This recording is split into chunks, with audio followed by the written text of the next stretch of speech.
Welcome to Truth in the Buff. We're here with Buff Perry, and we're discussing downtown Edmonton River Valley. And Buff is here to give us an enormous lesson in it. How you doing today, Buff? Pretty good. How are you, Trevor? I'm doing wonderful, thank you. What's that behind you?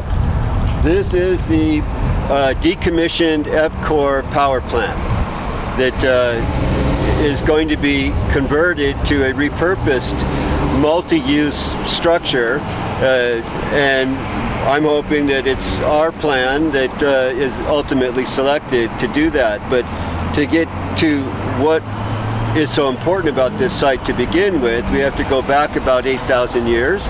There's been a whole lot of archaeological work done over here across the river where the flats are. These are called Rossdale flats because the river carved out flats during the torrential flood periods, and those flood periods were, caused by the melting of the glaciers.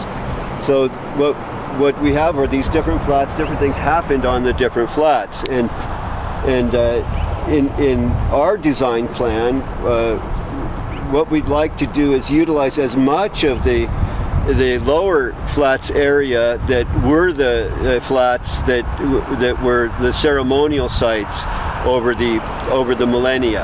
And again, we're talking 8,000 plus years. When I was doing work with archaeologists, we found scrapers that were 8,000 years old, knife blades that were 6,000 and some 100 years old. So this has been a continuously used gathering site, often called Pehonan, because it was a waiting place, and Pehonan means the waiting place in the Cree language. It also means the waiting place in the Delaware Lenape language, which is associated with Cree as part of the Algonquian family of languages. That's why I wore the t-shirts for this purpose today. I was a guest speaker at the Delaware History Summit in Oklahoma several years back, around 2009. Inviting me to speak at the Delaware Lenape History Summit included the honoring of the work I was doing at this particular location at Rossdale Flats, which has to do with what it used to be called, and that's Pehonan. And it turns out that the Delaware, the same people who were hosting the History Summit and had invited me to be the guest speaker, named the summit Pehonan, also drawing from their own language. The term Pehonan is used in the Delaware Lenape language, meaning the same thing, the waiting place. So the question that arises is, what were people waiting for? What was it that people would gather to wait for? Well, they'd gather to wait for other people to arrive, other nations and tribes to arrive up and down the river for these seasonal ceremonial activities. Another thing that people would be waiting for would be the flight of the geese, either flying north in terms of the spring ceremony, or flying south in terms of the fall ceremony. And so geese were very important. Edmonton's marked by geese in terms of toponyms or names of sites. There's a what's called a Niska Trail over here to the west, and Niska is the Cree word for goose. There's Nisku, which is right across from the international airport. That's a little town that also means, in another dialect of the Cree language, goose. So geese are prominent in the ancient history of this area and the nations that inhabited the region. But what this flat area right over here consists of is what's called the EPCOR power plant complex and the water treatment center. This big building has been decommissioned and is up for repurposing. This also has to do with a reference to Pehonan. If you can read this, it says, "Your voice can help inspire a new Pehonan, Rossdale Generating Station and Riverfront Plaza Project." Okay, so this is produced by the City of Edmonton. It's making reference to the Riverfront Plaza Project and the Rossdale power plant, and that's what we want to repurpose. And our repurpose plan would involve a company like Marriott, and hopefully it would be Marriott, because they have something called the Autograph Series hotels. Here we are on the north side of the valley and of the river, and we're seeing the power plant from a different perspective than a few moments ago. It's a better perspective.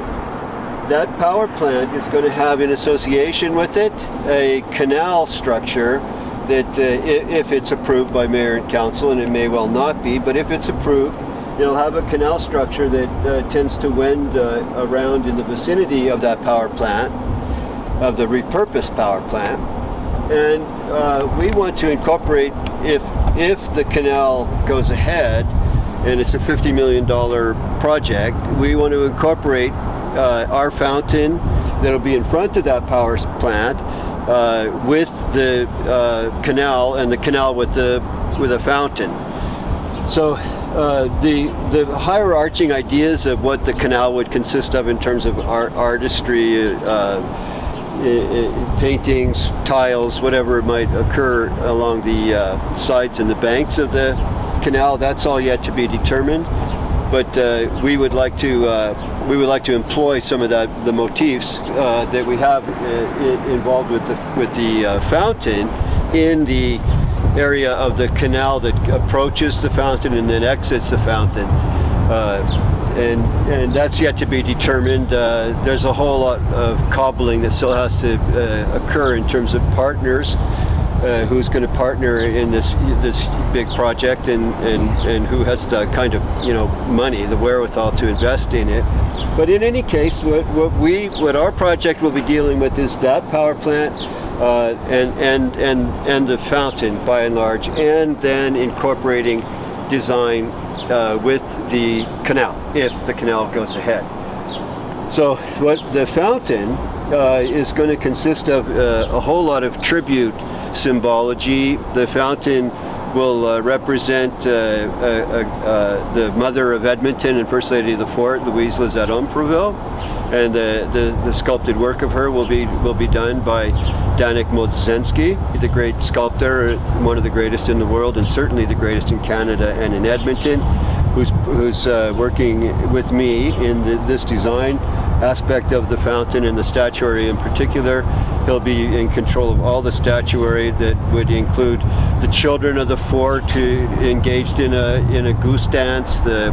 And the goose dance is a really important ceremonial activity that did happen down here twice a year in relation to a lodge called the Mteowak Lodge, or Mteogamik Lodge, that was run by the Mteowak, which is a Cree term for the high priesthood of that particular lodge, the Metawewin. And so the goose dance occurred in relation to that lodge going on at the same time after the waiting period was over. In other words, after the Peonan was no longer a place to wait but a place to act. So with Louise Umfreville as the crowning peak of the fountain, it would descend in tiers, and we'd have some very strange and unique special anomalies, like there are, if you will believe this or not, photosynthesizing animals in the neighborhood. Salamander, especially spotted salamander, photosynthesizes. The pea aphid photosynthesizes, and because Louise Umfreville and her daughters were often referred to with this term salamander in the sense of its meaning of purity, that's the reason why the salamander motif comes into play here, given that it was her and her daughter's nicknames. And this salamander, the tiger salamander, is native to this particular region, and the long-toed salamander more to the south. So we'll have photosynthesizing creatures actually that are depicted in the structure of the fountain. Our group is called the Homegrown Option. With this group, the H.G.O, we would be able to drive all the required activities for the fountain, for the repurposed power plant, and its incorporation with what would be, if it's approved, the canal.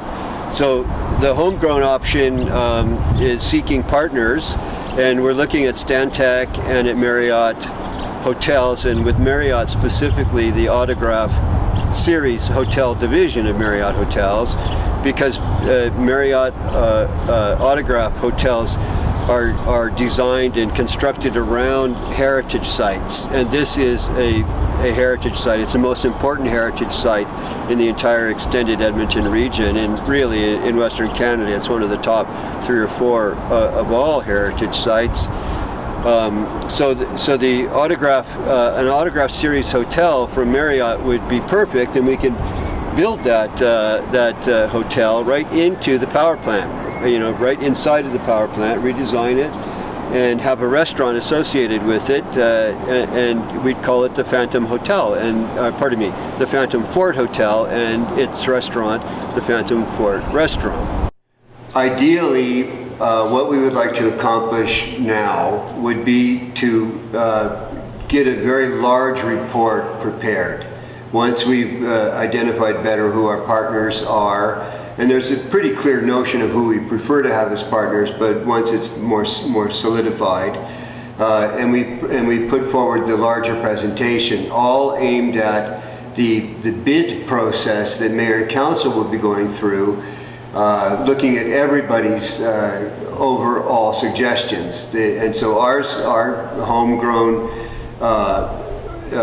option idea is to have the fountain project that's been again going on for over a decade, intrinsic to the repurposing of the power plant, have the power plant repurposed in such a manner that it reflects some of the earliest fort history of the area, but also a lot of the indigenous backdrop to Rossdale Flats, or what we're calling Pehonan, and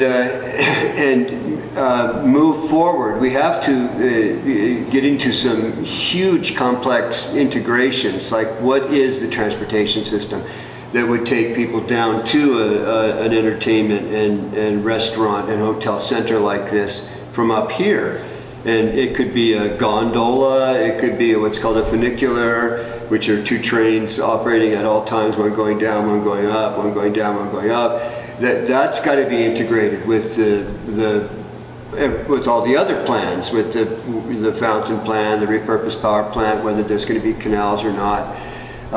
So we'd like to get all of that into the final report, and obviously the ideal end result would be that we are selected, that our proposal is selected by Mayor and Council and the Planning Department and executive committees and so forth, based on its merits, which are this whole project that we're doing is a tribute to an aspect of history that is just completely overlooked and underestimated around here, and yet has more color, more excitement, more potential for children going out to eat with the family.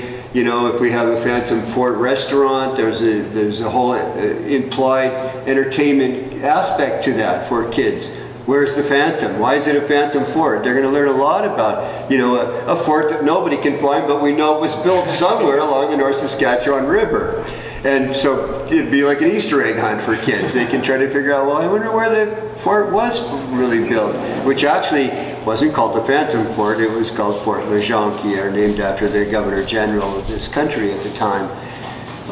So we think we have the best idea of all that we know of that have come forward so far, with top caliber people on our team, especially like Danik Modzensky, a world-class sculptor who just finished a commission work that cost $1 million at Brock University. Sir Isaac Brock, he did a bronze statue of, and he's just coming off of that right now, and we're bringing him right into this project.